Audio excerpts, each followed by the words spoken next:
All right. So what's essentially happening that you can see over here is that the final program is essentially running the script. My wallet current wallet balance is 109 Dai, which is the Dai that I have transacted to all my wallets.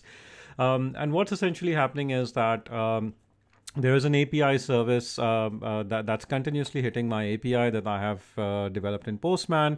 And every time this service hits the API, it essentially takes one Dai from my payment wallet into the wallet of the API owner, essentially. So it's essentially paying the API owner for consuming in Dai for consuming that API service. So essentially, we've got our main wallet, which is my MetaMask wallet. That wallet is essentially the backup wallet. Then I've got my smart contract wallet, which is written in Solidity.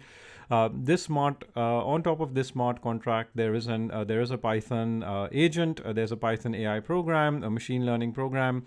This program essentially, at the moment, just consumes an API. Each time it consumes an API, it essentially pays. You can see another transaction has happened, and my wallet balance has gone down to 108 Dai. So every time I hit an API, I essentially pay the in tokens, in ERC tokens. Those could be safe tokens as well.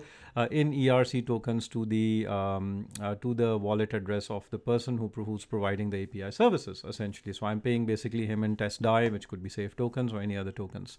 So that's what this script is essentially doing. And you can verify these transaction hashes. Just take them to Sepolia and just verify the transaction hashes and see how the payments are being made to consume those API services.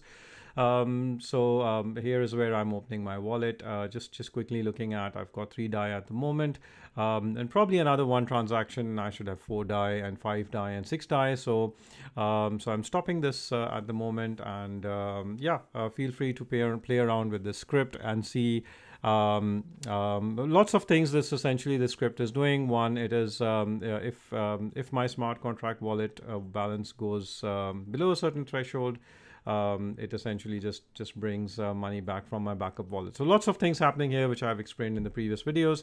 So do have a look. But this is what the final goal is: that pay in tokens for consuming API services, essentially, and that's what this proof of concept is doing. Thank you for watching.